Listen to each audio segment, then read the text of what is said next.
Arrancamos, 11:05 de la mañana. Bueno, en nombre de la Sociedad Venezolana de Coloproctología, en principio un agradecimiento especial a todos los que hoy día sábado, que es un día para estar en familia, han decidido conectarse para escucharnos hablar sobre el tema del uso del ultrasonido en abscesos y fístulas perianales.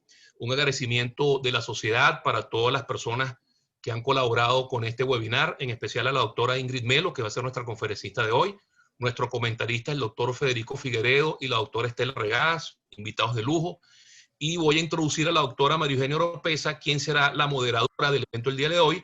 La doctora María Eugenia Oropesa es miembro de la Sociedad Venezolana de Coloproctología y es docente, coordinadora del posgrado de coloproctología en el Hospital Universitario de Caracas. Sin más preámbulo, nuevamente agradecidos en nombre de la sociedad por su participación el día de hoy. Los dejo con la doctora María Eugenia Oropesa. Bienvenido, doctora. Gracias, doctor. Bueno, buenos días y como dijo el doctor, soy la doctora María Eugenia Oropesa. De parte nuevamente de la Sociedad Venezolana de Coloproctología, les doy pues la más cordial bienvenida. Hoy tendremos una charla bien interesante de ultrasonido en el diagnóstico de abscesos y de fístulas anorrectales a cargo de la doctora Ingrid Melo, que es cirujano hospital de Caracas, expresidente de la Sociedad Venezolana, actualmente en Paraguay, pero que siempre se mantiene en contacto con nosotros y las actividades. Muy bien. Como comentarista tenemos al doctor Figueredo, quien es cirujano colorectal de la UCRA Valencia, quien actualmente desde hace mucho tiempo se encuentra laborando en el interior del país.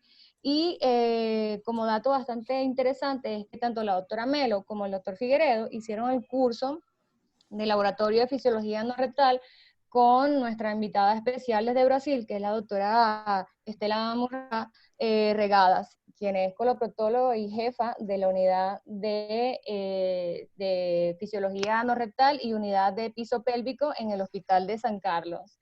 De parte y de antemano, pues gracias a todos el día de hoy. Doctora Melo, cuando usted pueda, comparte su pantalla y al finalizar, pues hablar de preguntas y dudas que tengan con respecto al tema. Vamos a compartir la pantalla aquí. Bueno, muchas gracias primero a la Sociedad Venezolana de Coloproctología por la invitación. Siempre agradecida por participar de este tipo de actividades. En particular, pues el día de hoy es bien gratificante por poder compartir con tantas personas queridas. Todos saben que la doctora Estela fue la persona con la que me formé en esta área de ultrasonido. Y bueno, no existe un adjetivo calificativo que pueda decir de ella que no le quede bien. Igualmente también por compartir con Federico, un gran amigo en esta actividad. Y bueno, el día de hoy vamos a iniciar. El día de hoy ya en otra oportunidad habíamos hablado de anatomía ultrasonográfica del canal anal. El día de hoy, déjenme acomodar algo aquí en la pantalla porque estoy tapando parte de la charla. Mejor no voy a poner así, la voy a poner aquí arriba. Ya en una oportunidad habíamos hablado de anatomía ultrasonográfica del canal anal y habíamos quedado en hablar en esta oportunidad de fístulas y abscesos perianales, ¿no? Y debo empezar diciendo que un absceso es un proceso infeccioso común donde vamos a considerar este absceso simple como una manifestación de la fase aguda de una enfermedad criptoglandular, mientras que corresponde a la fístula la fase crónica de ese mismo proceso. Sabemos que a menudo va a tener una morbilidad sustancial y muchas veces va a llevar a múltiples intervenciones quirúrgicas.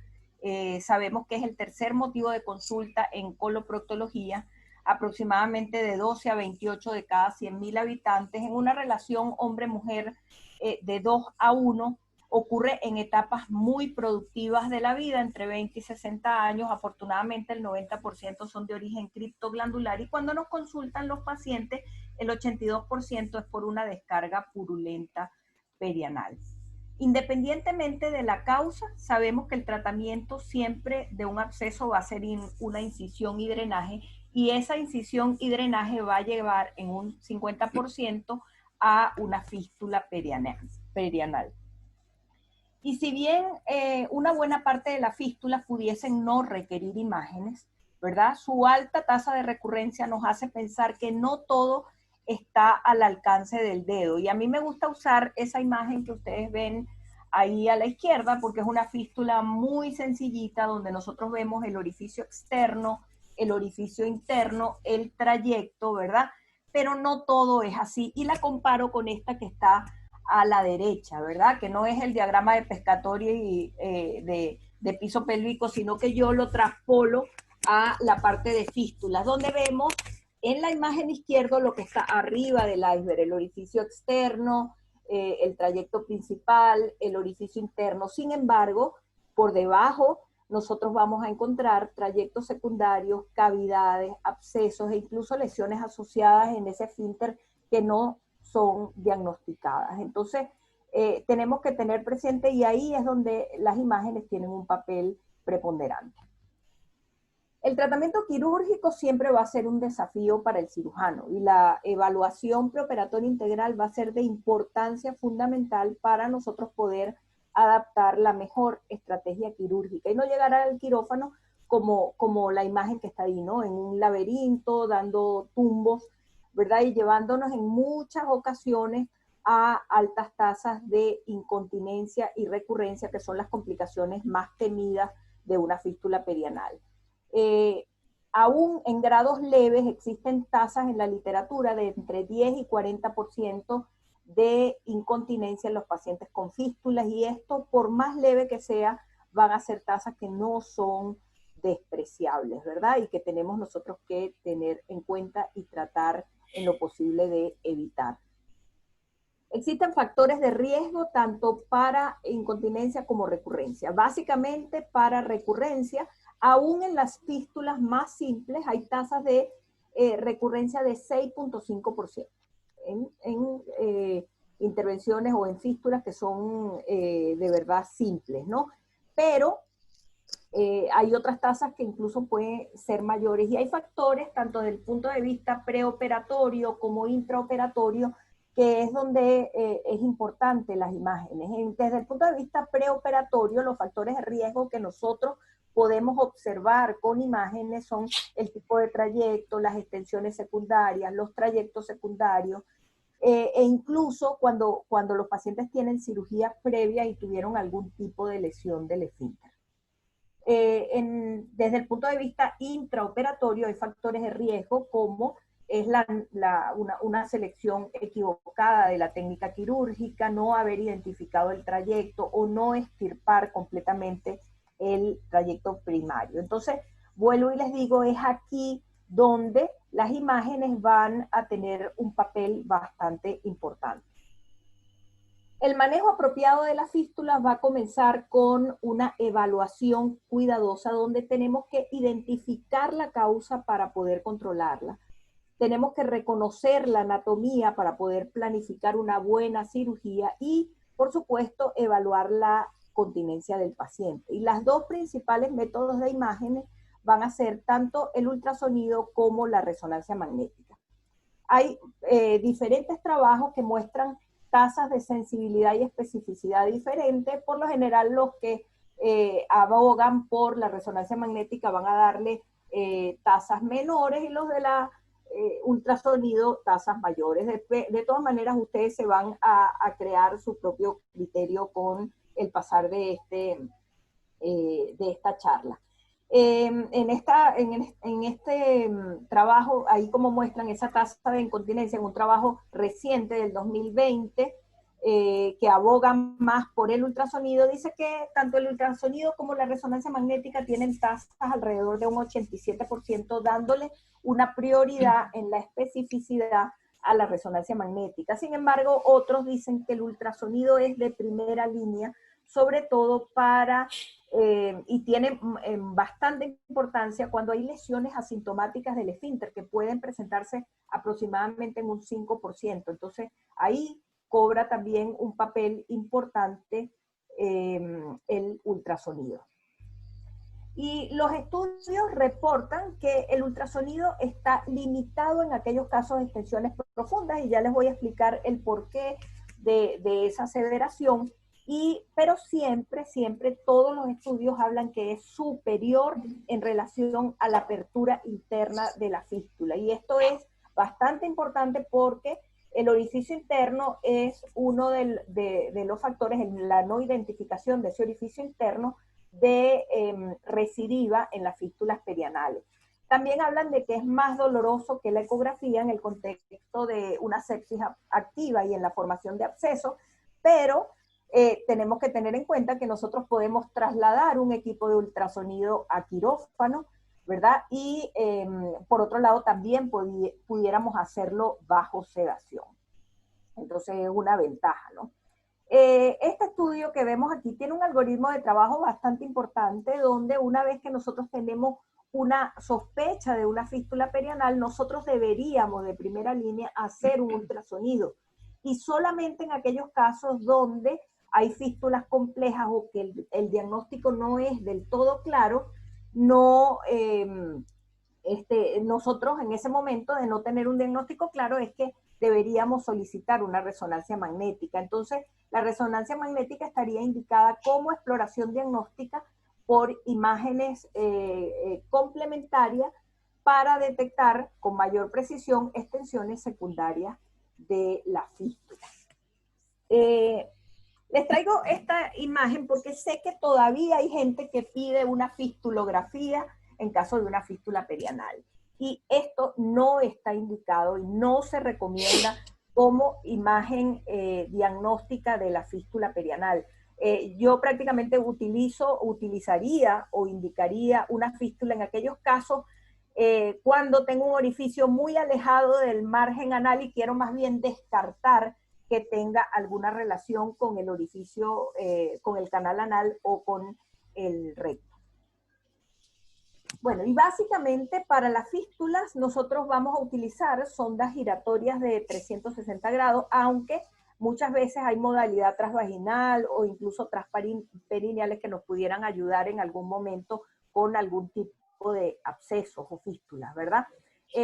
Pero el ultrasonido endorrectal usa este tipo de sondas giratorias de 360 grados que tienen un rango focal de 2 a 4.5 centímetros, por eso es que lo que esté alejado de ese margen pues no es alcanzable con el ultrasonido. Trabaja con frecuencias de 6 a 16 MHz, sin embargo los equipos más antiguos tenían frecuencias de hasta 2 MHz, y el equipo que nosotros vemos a la izquierda hace un barrido automático en sentido proximal distal, generando un cubo de 6 centímetros que lo adquirimos durante 1 minuto, 55 segundos, y puede ser evaluado en tiempo real todas las veces que consideremos necesario, y esto es importantísimo porque disminuye el factor error por el operador, ¿verdad? Al poder evaluarlo todas las veces que nosotros consideremos conveniente.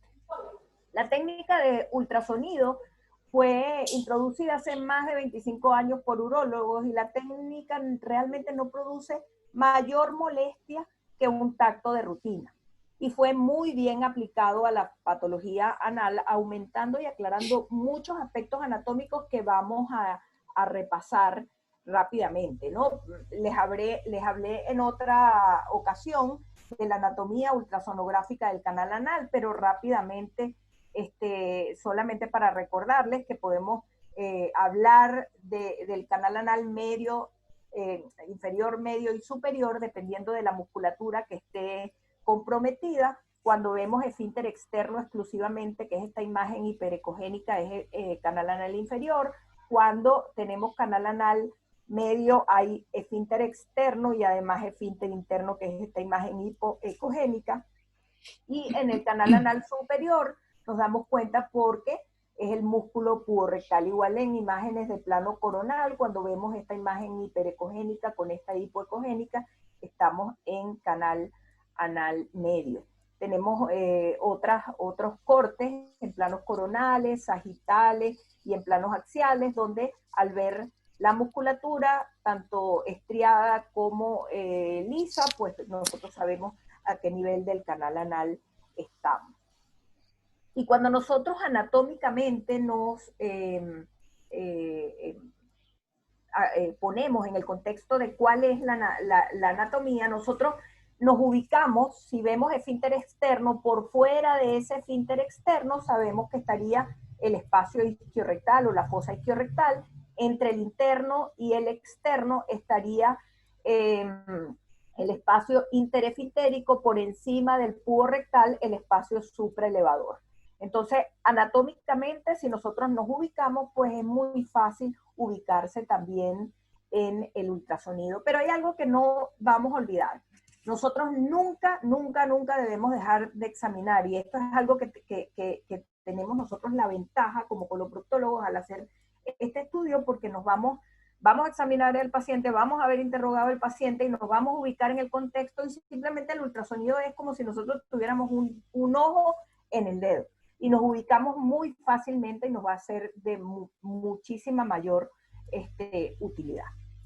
Entonces, cuando estamos ultrasonográficamente viendo un absceso, nosotros podemos verlo como una imagen hipoecoica que ocasionalmente va a tener áreas focales hiperecoicas que van a representar gas o que van a representar detritus. En el ultrasonido, en los abscesos, es útil cuando estos abscesos están en formación o son de diagnóstico dudoso, y ya lo van a ver más adelante. Nos va a demostrar cuál es la localización de la colección, pero tiene la limitante que está, que no siempre va a ser totalmente útil en abscesos isquiorrectales profundos o pelvirrectales, por lo que le hablé de la distancia focal. Aquí vemos ejemplos de abscesos. Vean cómo se ve en la foto de la derecha, la paciente con un absceso relativamente pequeño. Sin embargo, cuando nos vamos a la imagen para estar ubicada en esa fosa isquiorrectal, un absceso de 2 por 3 centímetros es de verdad bastante grande, ¿no? Y miren cómo lo podemos diagnosticar y lo tolera el paciente, ¿no? En esta, una paciente que tenía proctalgia de 1 mes de evolución, sin nada al examen físico, y sin embargo, cuando hacemos el ultrasonido, vemos esa imagen hipoecogénica con algunas áreas de refringencia hiperecogénicas compatibles con un absceso interesfintérico. Aquí también vemos una imagen donde desde la parte superficial, que es el esfínter externo, ya vemos esta imagen compatible con un absceso, y luego vamos hasta el canal anal medio, en donde está el orificio interno, y lo vemos en este corte también, ¿no? En esta, a diferencia del otro, superficialmente no vemos absolutamente nada, pero a medida que progresamos, vemos apareciendo el absceso, incluso llega a tener contacto con el espacio supraelevador.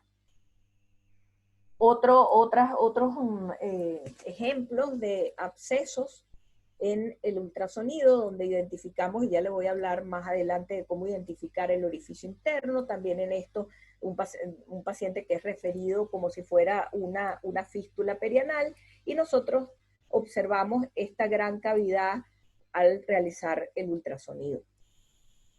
También vemos cuando se trata de abscesos en herradura, la imagen bilateral característica. Otras imágenes de abscesos en herradura, como ven aquí, de gran extensión en todo el canal anal. Nuevamente, otro absceso que llega incluso hasta el espacio supraelevador del lado derecho, ¿verdad? Y bueno, en este estudio el objetivo fue evaluar la precisión del ultrasonido en los abscesos y compararlos con los hallazgos quirúrgicos. Aquí eran casi 200 casos, pero 20 solamente eran abscesos, y lo característico es que no se pudo detectar un solo absceso, que era un absceso supraelevador. Sin embargo, para todas las demás características se tuvo una buena concordancia con el ultrasonido comparado con el examen bajo anestesia, ¿no? En quirófano, para trayectos, para orificios internos y para los trayectos secundarios. Entonces, además teniendo una sensibilidad, en este caso el ultrasonido, de un 98.3% y una especificidad de 91.3%, considerándolo como una técnica segura, confiable en la evaluación de los abscesos. Entre las múltiples utilidades del ultrasonido, una de las mejores, donde cumple su mayor papel, es en la fístula, ¿verdad? Aquí en la fístula nosotros podemos evaluar todo el complejo ficteriano, ver el trayecto principal, ver el orificio interno, clasificar las fístulas, los trayectos secundarios, las cavidades o abscesos, medirlo claramente. O sea, tiene de verdad una especificidad y una sensibilidad en las fístulas bastante importante que vamos a denotar en este momento. Nosotros generalmente utilizamos la clasificación de Park, conocida por todos, pero nos estamos cada vez con más forma tratando de hablar de fístulas simples y complejas, ¿verdad? Tratando como fístulas simples a las que son submucosas, a las interesfintéricas o a las transefintéricas bajas, o complejas aquellas que son transefintéricas más altas, a las supraesfinterianas o a las extraesfinterianas. Pero ¿qué pasa? Existen otras clasificaciones, y otras clasificaciones que con los métodos de imagen son como muchísimo más acordes a los hallazgos que nosotros encontramos en el ultrasonido. Y es que nosotros tenemos como estas fístulas tipo 4 y 5, ¿verdad?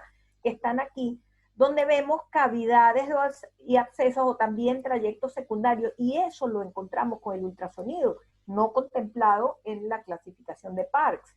Entonces, es para tener en cuenta, y por eso les muestro estas dos clasificaciones. La ecofistulografía es el nombre que se le da al procedimiento a través del cual nosotros vamos a instilar agua oxigenada por un catéter, y va a tener, esto se hace a una presión lenta, y luego vamos a obtener imágenes que contrastan el agua oxigenada, o el contraste, a través de ese tracto fistuloso. Lo podemos hacer de muchas maneras. Pudiéramos primero hacer un examen físico, canular el trayecto, colocar agua oxigenada y luego introducir el traductor. Pero también podemos hacer lo contrario, podemos canular el trayecto, introducir el traductor y luego a baja presión colocar agua oxigenada. Es a preferencia del consumidor, como quien dice, pero la cuestión es hacer la técnica que usted prefiera y hacerlo de manera correcta. Luego de que nosotros hemos instaurado,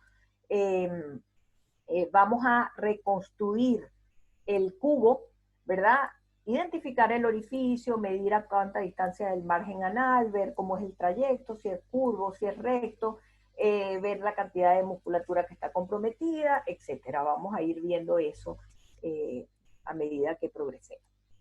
Y el advenimiento de el agua oxigenada como contraste fue descrito hace muchísimos años, en 1993, por el doctor Cheung, y es un método seguro, un método económico que mejora la imagen del trayecto fistuloso, aumenta la precisión en un 95% a la hora de clasificar las fístulas. Es lo que usamos casi siempre. Sin embargo, no siempre podemos utilizar agua oxigenada porque no podemos canular el orificio externo, y es cuando aplicamos estos criterios descritos por Cho, diferente al HO del agua oxigenada, en donde tenemos tres criterios básicos, ¿verdad? Que los vemos aquí en esta foto. Un primer criterio, si nosotros vemos, esto es el esfínter externo, y se ve una imagen en la que él describe como brote o en forma de raíz, ¿verdad? Cuando vemos esta imagen, consideramos que es el lugar del orificio interno. También a veces vemos como una disrupción del esfínter interno, y la misma imagen de brote es otro de los criterios, o también una comunicación entre lo que corresponde al tejido subepitelial y el espacio interesfintérico o isquiorectal, hasta donde llegue el trayecto fistuloso o el absceso, y esa es la manera de identificar el orificio interno. La regla de Gutzal, que hasta hace nada o siempre ha estado utilizada para predecir el trayecto de la fístula en relación a la localización o la ubicación del orificio externo, ha demostrado que tiene una precisión general de verdad bastante baja, menos del 50%, con un valor predictivo positivo de un 41%. Si ustedes ven aquí en la foto, cuando el orificio está en la parte anterior, la precisión de la regla de Gutzal es del 67%, es relativamente buena. Sin embargo, cuando el orificio se encuentra posterior, esta precisión baja muchísimo, un 32.4%. Entonces, del todo, pues no es bueno usarlo. Este estudio de la Sociedad de Irlanda y Gran Bretaña,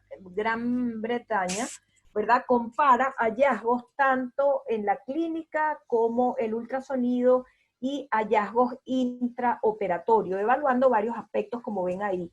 Localización del orificio interno, con y sin uso de agua oxigenada y el tipo de fístula. Y vemos que tiene una precisión bastante buena para el ultrasonido y considera que por los resultados, el papel preponderante del ultrasonido como evaluación preoperatoria para las fístulas perianales y para la toma de decisión a la hora de el procedimiento quirúrgico. Aquí tenemos ejemplos de trayectos fistulosos, aquí fístulas interefintéricas, que generalmente la literatura habla de que existe un 70% de probabilidad, sin embargo cuando nosotros hacemos eco, esto no sucede así y les voy a decir más adelante por qué. Aquí tenemos fístulas trajefinterianas que aparecen en el 20 y 30% de los casos. Vean aquí, nuevamente fístulas trajefinterianas. Cuando tenemos dos orificios, yo suelo hacer la ecofistulografía a través del orificio que está más proximal al canal anal. Porque generalmente en esta área es un seno que se comunican y tienen un trayecto único más proximal, ¿no? Sin embargo, hay casos en donde nosotros encontramos dos trayectos e incluso independientes con orificios internos independientes. Entonces, dependiendo de los hallazgos, pues vamos avanzando, canulamos uno o dos o lo que consideremos.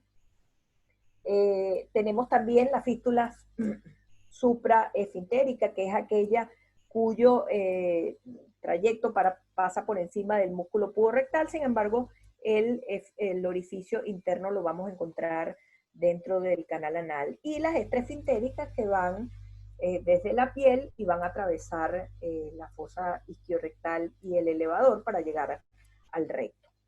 Aquí tenemos un video y así es como nosotros analizamos el cubo desde la parte más proximal hasta distal, y vean cómo se ve la imagen esa que va corriendo, que es el agua oxigenada, hasta localizar el orificio interno, ¿verdad? Que es ese que se está haciendo la forma en este momento. Luego, como se pueden hacer reconstrucciones con el cubo, pues nosotros vemos cómo es el trayecto, si es curvo, si en este caso es un trayecto lineal. Lo medimos desde del punto del orificio interno hasta el margen del ano, para de esta manera saber cuál es la longitud de ese orificio e incluso saber cuánto músculo está comprometido. Aquí tenemos otra fístula, esta es una más sencilla, una fístula de tipo submucoso. Aquí tenemos fístulas en herradura, pero con la particularidad de que hay un solo orificio interno. Y bueno, uno de los aspectos bastante importantes a conocer y que nosotros tenemos que tener claro es qué cantidad de esfínter está comprometido. Este es un estudio de la doctora Estela, hecho hace mucho tiempo, ¿verdad? En el 2010. Pero se lo muestro por la importancia. Después de ella han habido otros, ¿no? Pero ella básicamente, y al principio, estudiando la anatomía del canal anal, reportó que los valores de la musculatura en los diferentes cuadrantes, la longitud del músculo, la diferencia que había entre hombres y mujeres y la importancia que esto tiene. Y cuando se mete en el contexto de la fístula, una de las conclusiones importantes es que en las mujeres hay un mayor compromiso muscular porque la longitud del esfínter es menor. O sea, ella había hecho todas esas mediciones y vemos la importancia que va a tener el ultrasonido cuando estamos en el contexto de un hombre, de una mujer, y también dependiendo de la localización donde está dicha fístula. Este es otro estudio, nuevamente también tratando de cuantificar cuál es la extensión de la fístula y cuánto debemos seccionar. Fue un estudio similar al anterior hecho después, y aquí concluyen que la relación entre el nivel de la división del esfínter externo y la incontinencia fecal mostró una diferencia significativa con tasas de incontinencia entre las fistulostomías que se limitaban a los 2/3 inferiores del esfínter y aquellas que se hacían por encima. Es decir, y ahora estamos todos de acuerdo en que nosotros no debemos de seccionar más de un 30% para no incurrir en incontinencia. Este es otro estudio relativamente reciente también para afianzar y vean la cantidad de estudios recientes desde que estamos usando esto que avalan la utilidad del ultrasonido y sobre todo se los traigo para que vean que siguen publicándose en este momento hasta mayo de este año estudios sobre ultrasonido endorrectal.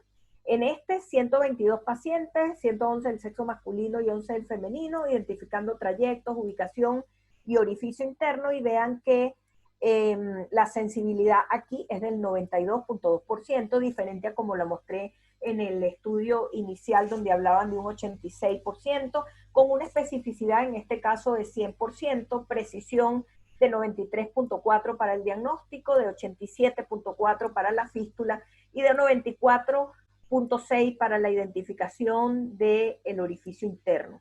Y concluyen que es preciso, no invasivo y muy útil, como todos lo han dicho, para el manejo preoperatorio y para la planificación quirúrgica. Y no todas las fístulas son de origen criptoglandular, y les traigo este estudio también donde lo importante es que el ultrasonido nos puede reflejar las características que permiten diferenciar entre si una fístula es secundario a Crohn o es de origen criptoglandular.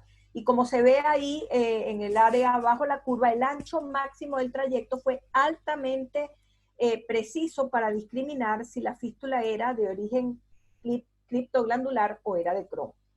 Y en el nanograma de la derecha se considera que un grosor mayor de 4 milímetros o un doble trayecto también es altamente sugestivo de Crohn. Vean que en el nanograma se ve cómo cada característica ecográfica cambia la probabilidad de que sea Crohn. Entonces la combinación de características ecográficas endoanales específicas permite una discriminación muy precisa entre el Crohn y las fístulas criptoglandulares. Y bueno, casi para terminar, les voy a traer la experiencia personal. Hicimos un primer corte en el año 2015 presentando 441 pacientes en las dos instituciones donde nosotros trabajábamos, y de estos nosotros incluimos en esta muestra 168 pacientes que fueron intervenidos, y de ellos incluimos a los 120 que pudimos hacerle el seguimiento, ¿verdad? Entonces, nosotros obtuvimos, en este caso, 33.3% de fístulas trajeefintéricas. Vean que en número son más las trajeefintéricas, y esto nosotros consideramos que como éramos un centro de referencia, pues la mayoría de los cirujanos nos mandaban la fístula que consideraban que tenían algún grado de dificultad, y muy rara vez nos iban a mandar una fístula que ellos consideraban como simple. Sin embargo, hay el 50% de las fístulas interefintéricas y trajeefintéricas bajas en conjunto, ¿no? En nuestra serie el 85.8% se corroboró de esos 120 pacientes que nosotros intervenimos el planteamiento quirúrgico inicial con la conducta definitiva. Y la mayoría, por supuesto, casi el 50% eran fístulas interefintéricas y transefintéricas bajas. La cirugía más común fue la fistulotomía, sin embargo hubo 5 pacientes en los cuales no se les practicó, y quizás porque existen otros elementos que vamos a hablar más adelante que hicieron que se decidiera otro tipo de técnica quirúrgica. Hubo otros procedimientos, como lo ven ahí. Por supuesto, hubo recidivas, un 11.4% de recidivas, pero ¿qué pacientes fueron los que recidivaron en estas series? Pues 7 pacientes eran fístulas transefintéricas, 2 pacientes eran extraefintéricas, hubo recidivas en pacientes con fístulas interefintéricas consideradas como simples, y también fístulas en herradura. Y de estos pacientes que recidivaron, de los 11, 4 se volvieron a reintervenir con evolución satisfactoria. Complicaciones, por supuesto que hubo. Un 4% de pacientes tuvo un grado de incontinencia afortunadamente leve, pero que no podemos despreciar, y 3% en pacientes a los cuales se les hizo fistulotomía tuvieron ano húmedo por deformidad del esfínter. Y en este trabajo nosotros concluimos que el correcto manejo preoperatorio con el uso de la ecofistulografía podía orientar al cirujano, tratar de tener un planteamiento quirúrgico más fidedigno, y nuestro trabajo tuvo elevada sensibilidad y orientación con el ultrasonido y con las características de la fístula, con una baja tasa de recidiva e incontinencia. Después hicimos un nuevo corte en el año 2018, esta vez incluimos 1.173 pacientes, y aquí no solo nos quedamos con los hallazgos del ultrasonido, sino que además incurrimos mucho más con lo que eran los antecedentes que tenía el paciente, antecedentes quirúrgicos, enfermedades médicas, si tenían afectación del colágeno, si tenían una colitis ulcerativa, algo que alterara la continencia, etcétera. Todo eso lo tomamos en cuenta, y en los hallazgos ultrasonográficos, por supuesto, todas las características de las cuales les he hablado, los orificios externos, internos, la distancia al margen anal, si habían orificios secundarios, cavidades, abscesos, y además hay lesión esfinteriana, todos los aspectos fueron incluidos esta vez, y creamos una escala más bien de complejidad. Una escala donde nosotros le dimos una puntuación a lo que tenía desde el punto de vista ultrasonográfico, a lo que tenía desde el punto de vista médico, al examen físico, y a eso le dimos una puntuación para clasificar la fístula, ¿verdad?, en complejidad, en simples, intermedias y complejas. ¿Y qué pasó? Que cuando nosotros comparamos con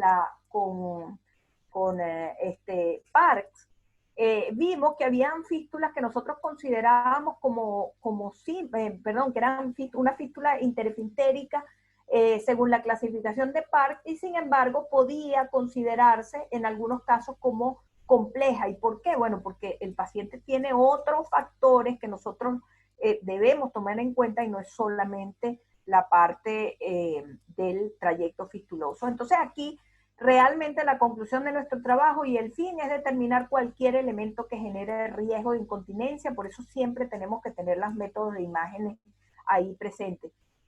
Segundo, bueno, nos parecía que era un método fácil para ubicarnos en el contexto de toda la fístula, tener esa especie de escala como un checklist, y después nos va a disminuir el riesgo de excluir elementos que nos pueden llevar a una falla del tratamiento quirúrgico.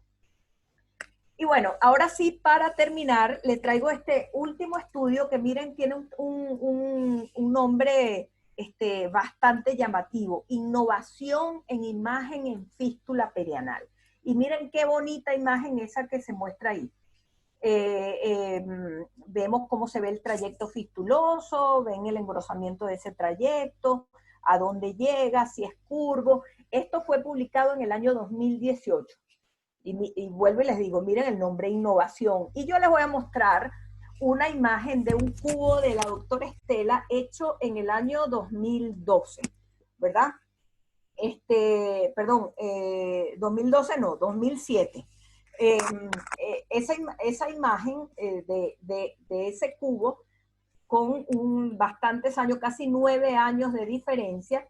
Y miren a la doctora Estela haciendo la reconstrucción de una fístula en herradura con el ultrasonido 9 años antes de este título de innovación en imagen, ¿verdad?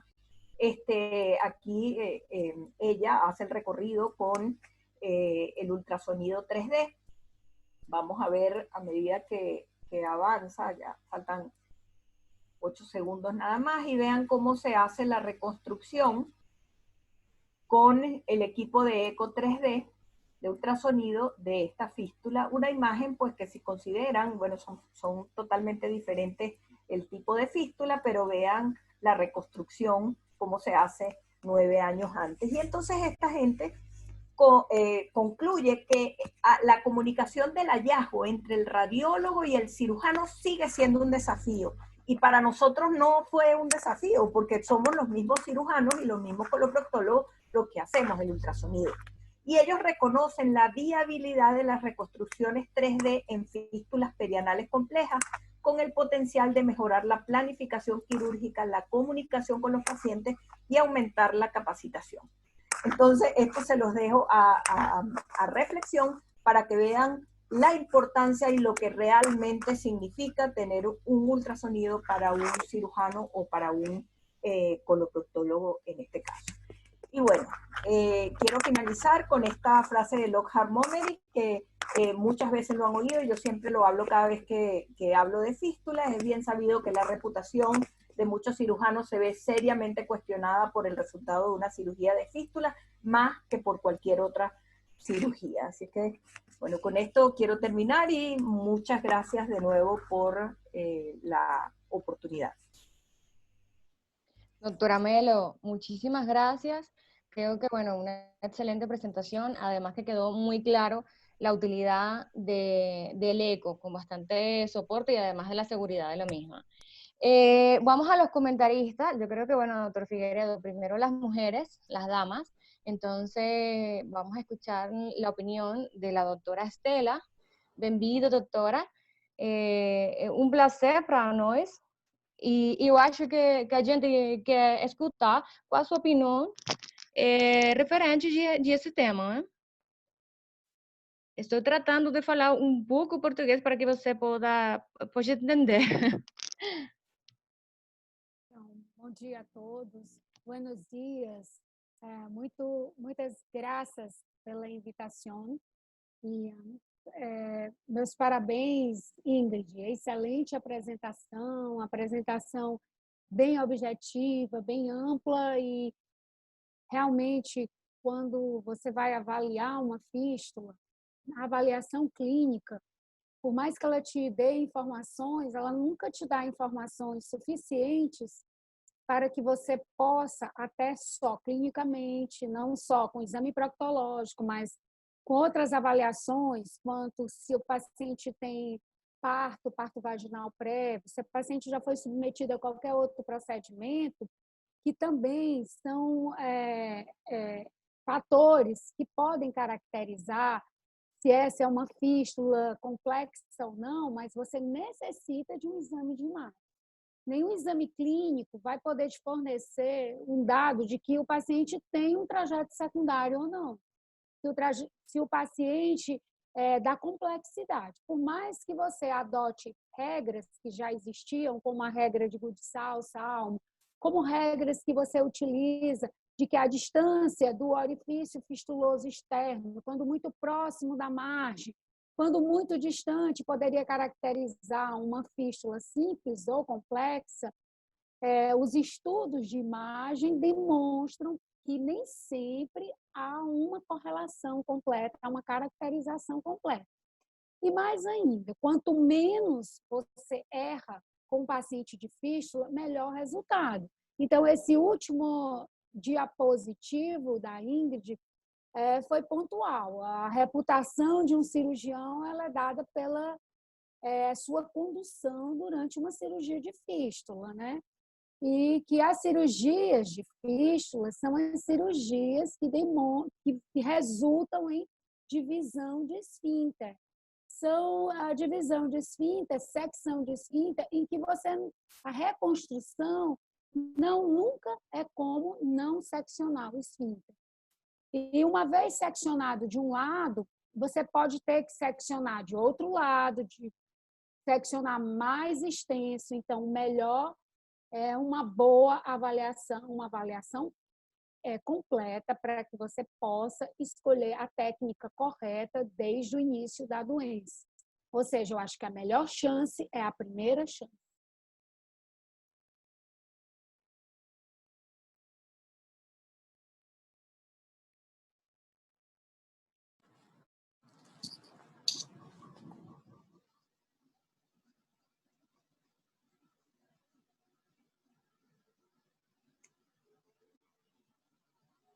Então, quando eu falo também para acrescentar que você tem a oportunidade de avaliar com exame de imagem, você tem a ultrassonografia, a ressonância, e a Ingrid posicionou muito bem. E a vantagem da ultrassonografia é que ela é realizada pelo cirurgião coloretal, que tem tanto o conhecimento da anatomia quanto o conhecimento da doença. E a ressonância ela é realizada, tem que ser realizada pelo radiologista dedicado, ou seja, o radiologista que conheça a anatomia e a doença. Obrigada, doctora Estela. Bueno, quedó claro la importancia, ¿no?, del eco, del ultrasonido, y la acotación de la doctora Estela con respecto a la resonancia, que bueno, no necesitamos o precisamos no solamente de un técnico que capte buenas imágenes, sino además de esto un radiólogo que pueda realmente interpretar como debe ser las imágenes. Obrigado, doctora Estela. Doctor Figueiredo, cuando quiera su opinión o comentarios con respecto al tema. Seguro. Bueno, en primer lugar, muchísimas gracias a la Sociedad Venezolana de Coloproctología, en la persona del doctor Peter Pape. Felicitaciones a la doctora Ingrid, como siempre, extraordinarias sus conferencias. La doctora Oropesa por su presentación, muchas gracias. Y, no menos importante, la doctora Estela, quien desde el 2010, un grupo de venezolanos fuimos hasta Fortaleza a recibir sus enseñanzas y aún continúa con ellas, ¿no? Dos comentarios en relación a los abscesos. Definitivamente el ultrasonido es quien nos permite, nos otorga una configuración, lo que se llama una configuración de la sepsis perianal. Creo que es el estudio que nos permite una exactitud mayor para esa configuración de la sepsis. Nos permite la relación de estas colecciones con los esfínteres. Más allá de establecer esa relación, es, a mi manera de ver las cosas, viendo a futuro minimizar un posible daño que nosotros como cirujanos podamos hacerle a ese esfínter cuando no establecemos esa relación que existe entre la colección y el músculo esfinteriano. Un valor extraordinario de ultrasonido en lo que es los abscesos múltiples, la multiloculación de los abscesos en herradura, un valor extraordinario. Como bien lo mencionó la doctora Ingrid, y en base a ya criterios establecidos, valor de excepción en la enfermedad de Crohn, tanto en abscesos como fístulas, y en un valor también importantísimo en aquel paciente con proctalgia persistente con un examen físico normal. Creo que esto es nos ha tocado a todos, un paciente con una proctalgia persistente y que no conseguimos mayores hallazgos en el examen físico. Aquí es cuando el ultrasonido tiene un valor importante. En relación a las fístulas, yo creo que es importante también acotar, cuando nosotros revisamos trabajos de investigación, artículos, libros relacionados con la ultrasonografía endoanal, debemos siempre evaluar la metodología del trabajo. ¿Por qué lo digo? Porque hay mucha bibliografía que habla de porcentajes de sensibilidad y especificidad, y cuando revisamos la metodología están utilizando ultrasonidos bidimensional. Creo que es importante que todos los artículos o revisiones que hagamos estemos claros de que debemos revisar artículos con tecnología tridimensional. que es lo que ha dado un paso al frente en mejorar la calidad de las imágenes, porque bueno, estamos hablando de lo que se llama el método de integración de volumen, que no es más un volumen de datos de alta resolución 3D que nos permite en ese cubo que muestra la doctora evaluar en múltiples planos la anatomía de la región anorrectal. Entonces es importante siempre evaluar la metodología y que estemos para poder hablar el mismo idioma. Con el tema del orificio interno, creo que un valor extraordinario, sobre todo en orificios internos altos. El ultrasonido creo que es excepcional para esto. En los trayectos accesorios, no sé, Ingrid, si, por ejemplo, nosotros inicialmente hacemos una instilación, una primera instilación como para impregnar el trayecto y luego una segunda instilación para determinar trayectos secundarios, etc. No sé si ustedes utilizan más o menos la misma técnica. Y en relación a las fístulas recurrentes, creo que más allá por supuesto, evaluar los trayectos accesorios, posibles colecciones, etcétera, está también determinar el daño esfinteriano previo que pueda tener ese paciente, porque se supone que ese paciente tiene por lo menos una cirugía previa, a veces 2, 3 o más. Entonces, el ultrasonido, aparte de la anatomía de la fístula, también nos da y nos determina el daño esfinteriano que tiene ese paciente. Entonces yo pienso que en base al valor predictivo de la ley de Gutzal, determinado con los porcentajes que demostró la doctora Melo, creo que el ultrasonido, en conclusión, a mi manera de ver las cosas, es uno de los avances tecnológicos más importantes que ha tenido la última década en relación a la patología benigna y maligna de la región anorrectal y del piso pélvico. Muchas gracias por la invitación y nuevamente felicitaciones a Ingrid por su excelente conferencia.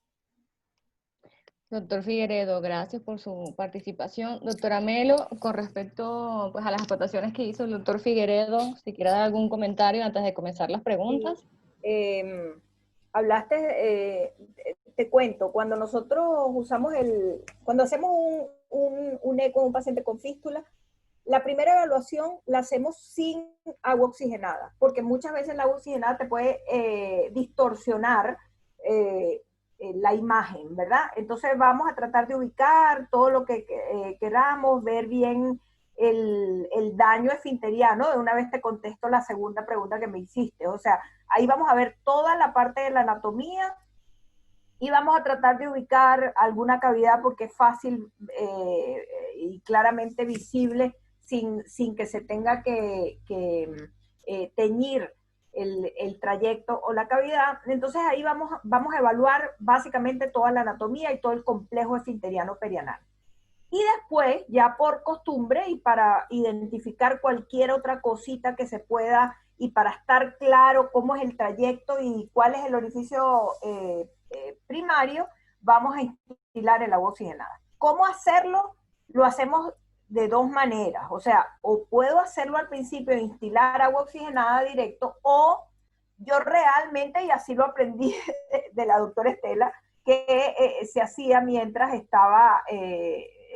instilábamos el agua oxigenada mientras hacíamos el ultrasonido, no con una baja presión. Después uno a veces va modificando y las cosas con el tiempo, es dependiendo, ¿verdad? Pero tú tienes que acostumbrarte a hacerlo de alguna manera, bien hecho, sin que vayas a colocar más agua oxigenada de la cuenta que te vaya a distorsionar todo. Pero básicamente debes hacer uno primero, sin ningún tipo sin colocar el agua oxigenada para que puedas visualizar muy bien la parte de la anatomía y captar cualquier defecto que te lo pudiera enmascarar el agua oxigenada. Gracias, doctora Melo. Bueno, por aquí ya hay varias preguntas. Yo voy a comenzar con una que es incluso para los tres, que es más o menos cuál es la estadística que tiene cada uno en cuanto a pacientes que no tienen orificio externo y nosotros tenemos la sospecha de que hay un acceso fistuloso o una fístula, ¿ok? ¿Y qué es lo que hacen o cuáles son los criterios para cuando estén haciendo el eco, para determinar su trayecto, el orificio interno, etcétera, ¿no? En esos casos que hemos visto y son un gran reto. Doctora Melo, comenzamos con usted. Muchos pacientes, ¿cuánto? Por lo menos te puedo decir que puede llegar alrededor de un 18, 20% de pacientes que tú no estás viendo, o pudieron haber tenido en algún momento un orificio externo, pero llegan con el orificio externo cerrado. ¿No lo ves? Eso con mucha frecuencia. A veces tú mismo puedes lograr canular ese trayecto, ¿verdad? Sin hacer una falsa vía, porque apenas está epitelizado y lo vas a tener. Pero si no lo haces, pues igual, como les dije, les mostré cómo identificar un orificio interno y más o menos por la localización de lo que tú ves, tú intuyes cuál va a ser el trayecto. Y en los casos donde no existe nada, pues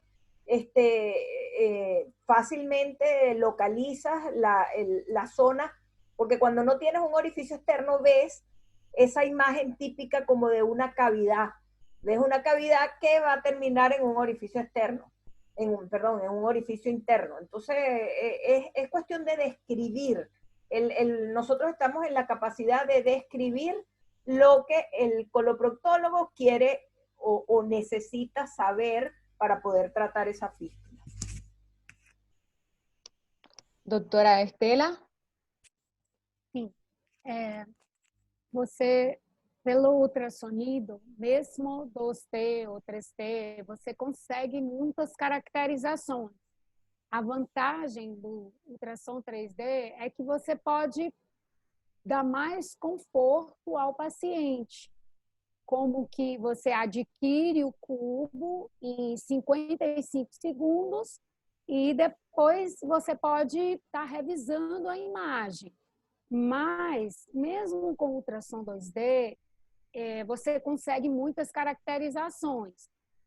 O complexo fistuloso tem os seus componentes. Então, você precisa caracterizar se tem a cavidade, se é uma cavidade isquioretal, se essa cavidade se continua como um trajeto, e você vai caracterizando o tipo do trajeto em cada posição do canal anal.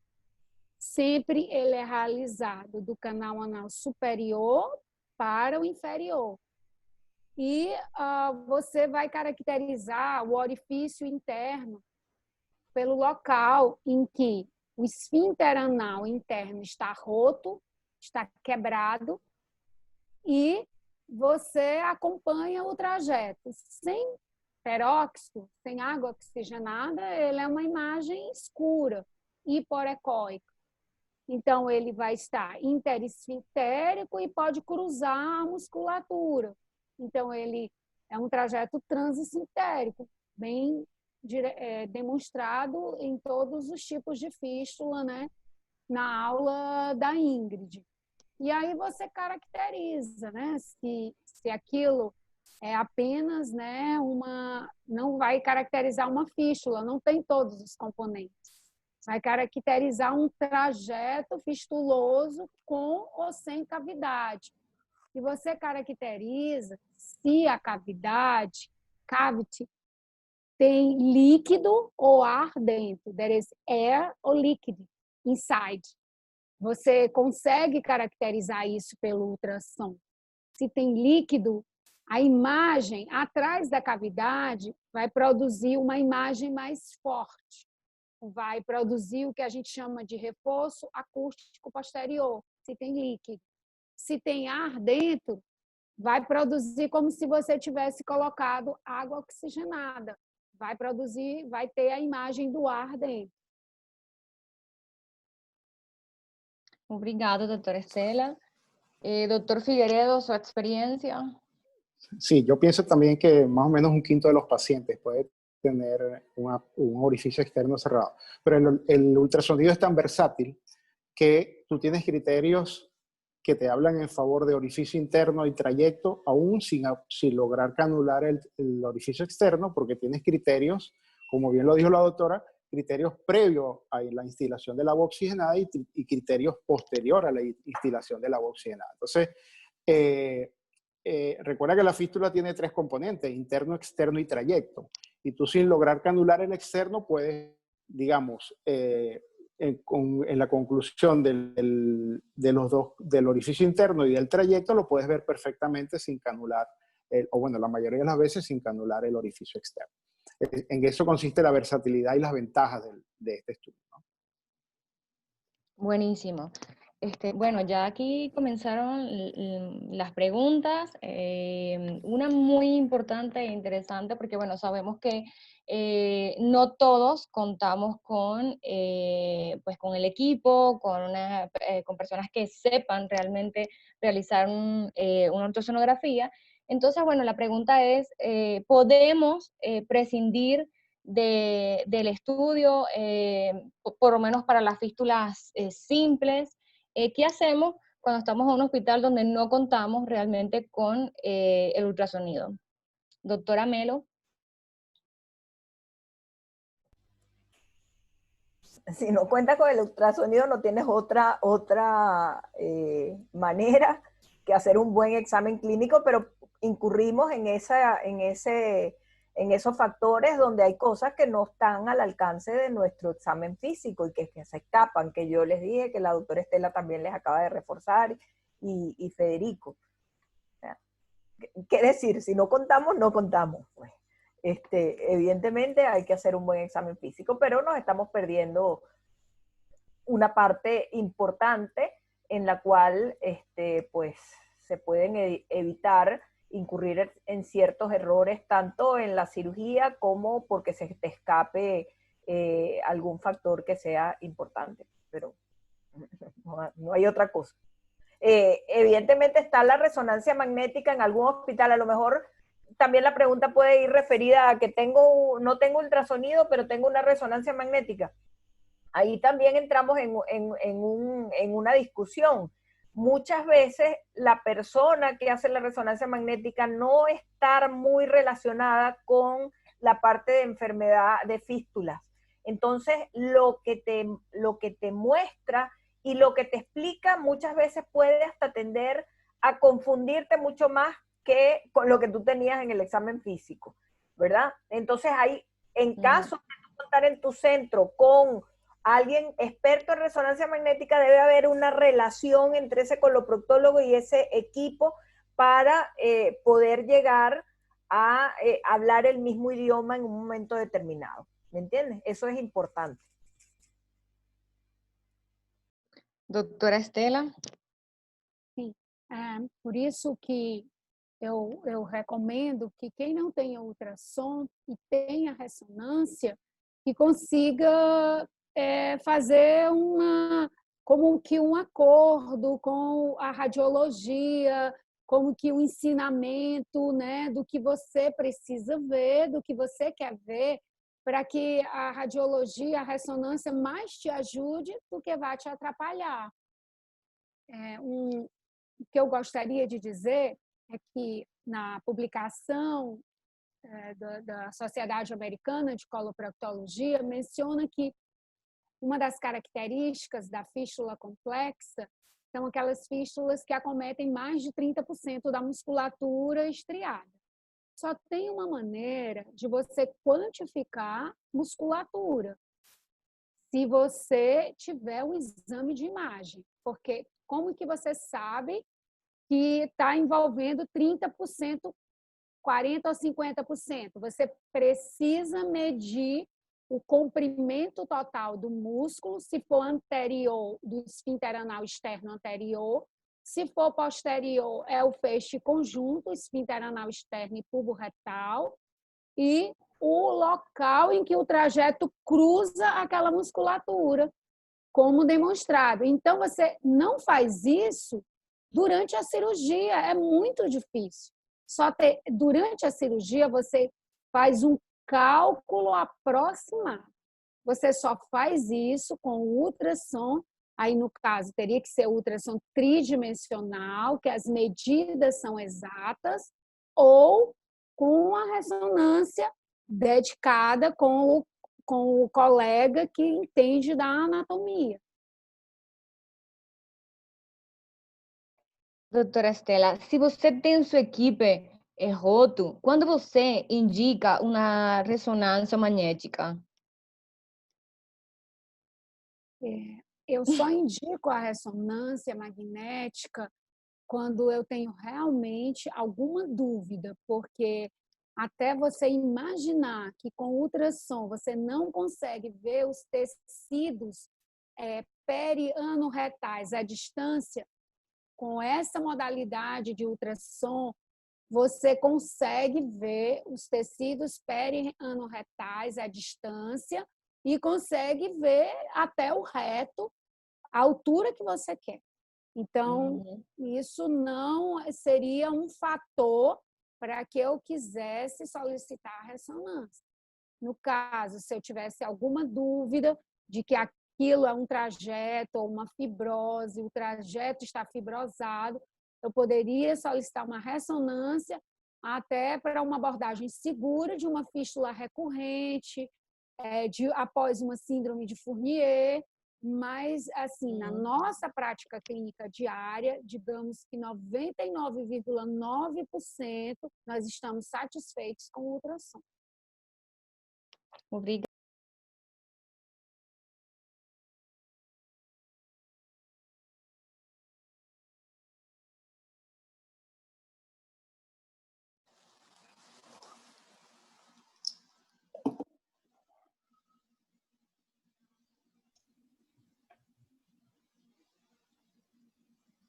María Eugenia, tienes tu micrófono apagado, María Eugenia.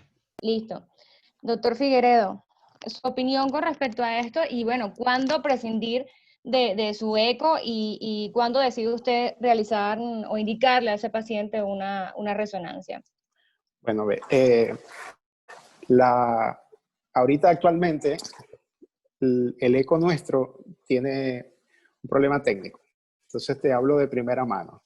Creo que sí, creo que el examen físico nos lleva al 90%, ¿no? Ahí nos tendríamos que guiar por un buen examen físico y utilizar todas las herramientas que tenemos en consulta para cubrir más o menos el enfoque de la fístula. Y la resonancia, aparte de lo que nos mencionó la doctora Estela, yo pienso que cuando sospechamos también que haya una colección, ¿ok? Cuando estemos pensando que hay una colección supraelevadora, una colección isquiorrectal que clínicamente no nos ayuda el examen clínico, la resonancia nos va a ayudar mucho con este paciente. Entonces creo que en primer lugar el examen físico y luego cuando pensemos que hay una colección pélvica o perirrectal, ¿no?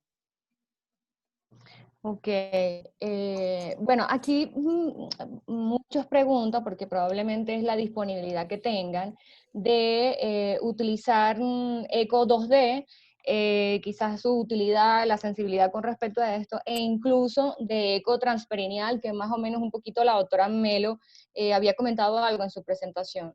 Doctora Melo. Pregunta es, de no tener el ultrasonido 3D, ¿es posible utilizar el 2D o diagnosticar a través de un eco transperineal? Sí, bueno, generalmente, como les dije, uno para las fístulas usa el ultrasonido endorrectal de 360 grados, ¿no? Básicamente. 2D o 3D, el que tengas a la mano. Evidentemente, el 3D tiene ventajas, ya lo vieron ahí, cómo se puede reconstruir, pero el otro es de gran utilidad. O sea, y sabemos que, bueno, existe una diferencia significativa de precio entre uno y otro. A lo mejor no todo el mundo puede acceder a un equipo 3D, ¿no? Pero la imagen y las cosas características, sobre todo la parte del orificio interno, los equipos, el ultrasonido 2D, básicamente cuando no puedes generar el cubo es mucho más difícil tener la precisión de esto que habla la doctora Estela, de medir la longitud del esfínter externo, ¿verdad? E incluso con otro equipo, que también tú puedes reconstruir el 3D, pero lo tienes que hacer manualmente. Siempre existe un pequeño errorcito. Pero te da imágenes bellísimas todos estos equipos y tú puedes buscar en gran medida lo que andas buscando, ¿me entiendes? Lo que pasa es que es como tener o sea, cuestiones de un Rolls Royce bueno, un Ferrari con un Volkswagen, ¿me entiendes? Exacto. Pero te llevan para el mismo sitio, te van a llevar para el mismo sitio. Doctora Estela. Sim, também concordo com a doutora Ingrid, da mesma forma. Doctor Figueredo. No sé si ha tenido experiencia, bueno, realizando con un eco 2D No tengo experiencia con ultrasonido 2D ni transperineal, pero hay muchos colegas que han desarrollado mucha experiencia con el 2D y con el transperineal.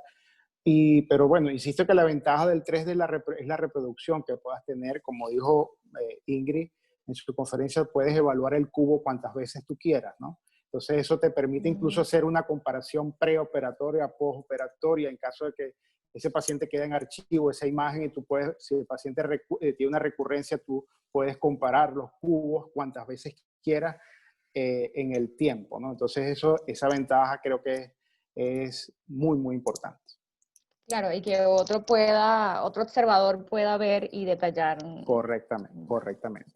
Eu gostaria de fazer Sim. uma observação. Sim. Na verdade, eu comecei com ultrassom bidimensional na ocasião, em 1997. E depois que eu tive a oportunidade de evoluir para quando foi lançado o ultrassom tridimensional. Então, eu pude conhecer realmente as duas formas. E quando você conhece algo melhor, você não quer voltar, não é? E você vê que te oferece, a tecnologia te oferece incomparável. Então, é isso. Ótimo.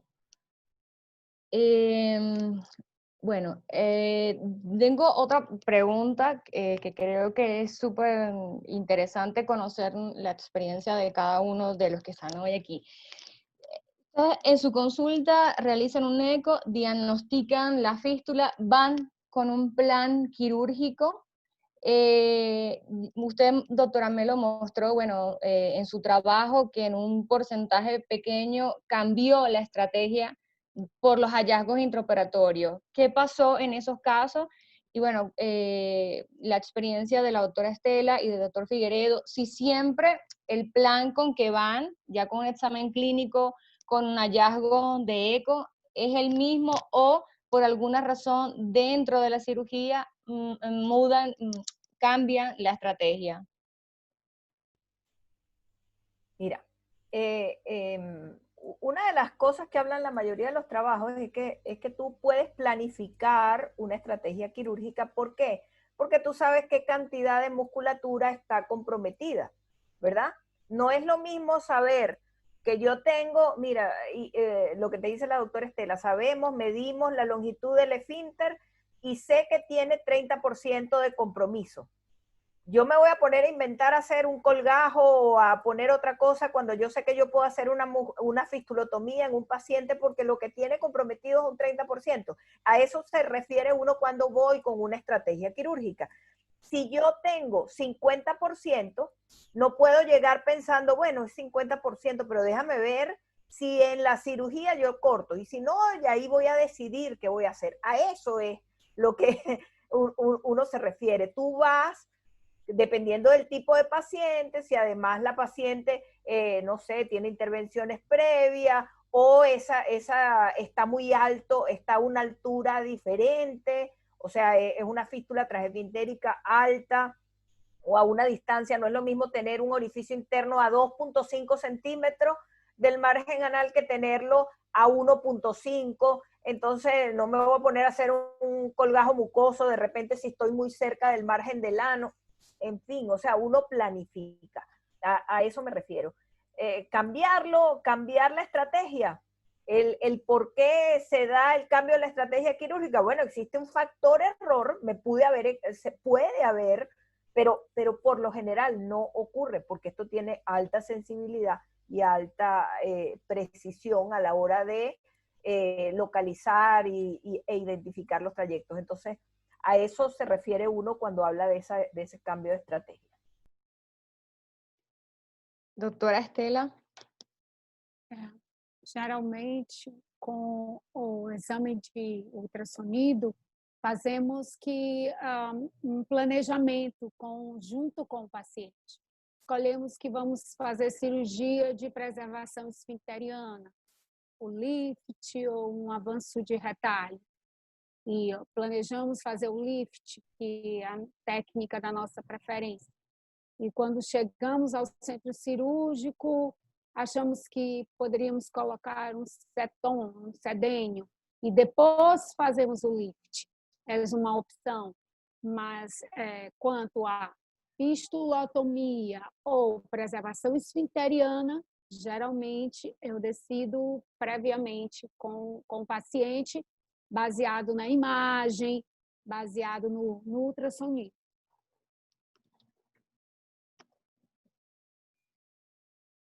Doctor Figueredo, ¿qué tiene que opinar? Creo que en el tema de los abscesos, creo que el cambio de conducta creo que no se da. En el tema de la fístula sí se pudiese dar, pero cuando tú asumes de que puedes haber tenido un error, como dice Ingrid, pero es un error durante el acto quirúrgico uno evaluar al paciente ya en mesa operatoria y decir, oye, yo había evaluado 50%, iba a hacer tal técnica. No, pero está más fácil, voy a hacer una fistulotomía. No, creo que debemos, para eso hacemos los estudios, ¿de acuerdo? Cuando nosotros somos los que hacemos el estudio, operamos al paciente. O sea, debemos respetar lo que hacemos en la imagen, debemos respetar lo que cuando estamos en el acto quirúrgico. Para eso hacemos obviamente los estudios. Ahora, creo que el cambio pudiese suscitarse, como dice Ingrid, si por algún margen de error en el acto operatorio vemos que lo que nos decía el eco no era como lo estamos viendo en el momento de la cirugía, pero creo que es un porcentaje bajo, ¿no? Creo yo. Correcto. Bueno, a nosotros nos pasaba un poco, quizás, y es más o menos, digo, lo que pasa en los hospitales, donde hay largas listas de espera, que bueno, el paciente se realizaba, lo mandábamos a realizar el eco en enero y podíamos operar a ese paciente quizás en septiembre, ¿no? Y probablemente en ese tiempo algún otro trayecto y probablemente por eso la modificación. Y si hacemos un trabajo y no tomamos en consideración este tiempo, pues nos daría ese rango allí distinto. Bueno, aquí hay otra pregunta, muchas referentes pues a lo que ya hemos hablado. Si la resonancia desplazará en tiempo. Déjame decirte algo con respecto a eso. Buenísimo, doctora. El orificio interno no se va a modificar, ¿verdad? Y el trayecto posiblemente tampoco se va a modificar. Lo que sí suele pasar es que a ti te llegó un paciente al que tú le hiciste una fistulografía, evidenciaste un orificio externo y resulta que cuando lo vas a operar tiene 3 orificios. Correcto. O el orificio se cerró, ¿me entiendes? Y ahí cobra mucha más importancia el eco, porque pasa que llega un cirujano y agarra un gancho de fístula y empieza a buscar el orificio interno a lo mejor porque le da todas las criptas. Y el eco te está diciendo, mira, el orificio interno está aquí en el cuadrante superior derecho a tanto, y lo vas a buscar sin necesariamente tener el orificio, aunque yo particularmente describo incluso el examen físico en mi informe, ¿verdad? Pero puede cambiar con los años, pero tú tienes la localización del orificio interno, o sea que va a seguir teniendo valor un estudio que tú hiciste tiempo. Puede que en alguna ocasión no, ¿verdad? Que haya modificado, pero por lo general lo tiene. Cuando no debes usar el mismo es en aquellos casos donde ya operaste al paciente y entonces te recidivó y no, pero es que tenía un examen previo, no, pero claro, todo se pudo haber modificado. Sí, es correcto. Bueno, yo creo que ha estado bastante interesante el día de hoy, las preguntas, pues muchísimas con respecto a lo que ya hemos hablado. Esto sigue siendo un tema, bueno, todos queremos tener un eco en nuestra consulta, por aquí desde Chile, desde varios sitios, pues con el mismo deseo, ¿no?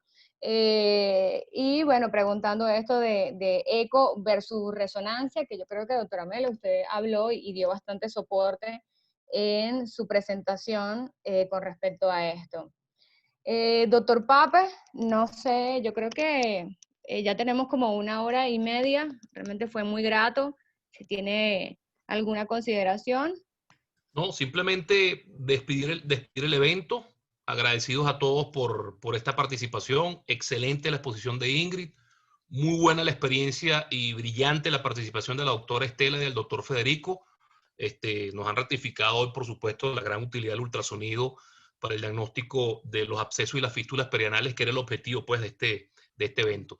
Agradezco a todos los participantes que han estado con nosotros hasta el día de hoy y bueno, en nombre de la Sociedad Venezolana de Coloproctología, estén atentos a nuestros próximos eventos.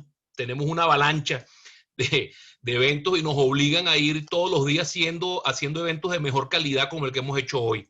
El evento que hizo ayer la Sociedad Argentina de Coloproctología, el evento que hizo la gente de la Sociedad del Salvador, los webinars que hace Ingrid con la doctora Luz en la Sociedad Paraguaya, en fin, nos obligan a que cada día nos tenemos que perfeccionar más en esto del Zoom. Y bueno, en eso estamos. Próximamente algún evento estaremos haciendo por acá. Gracias Federico, gracias doctora Estela, gracias Ingrid, gracias María Eugenia y hasta una próxima oportunidad. Feliz día para todos. Hasta luego. Gracias a ustedes. Eu gostaria de agradecer essa oportunidade, pedir desculpas por não falar espanhol. No, Muito doctora, obrigada por estar aqui com vocês, pelo convite, por essa discussão, pela troca de conhecimentos e parabenizá-la a todos. Muito obrigada. Gracias. Obrigada, doctora Estela. Gracias a todos. Doctor Figueredo, doctora Melo, gracias. Y bueno, envían saludos desde Suiza, desde Colombia, desde Chile, desde Perú. Hubo una conexión bastante interesante. Gracias y feliz fin de semana.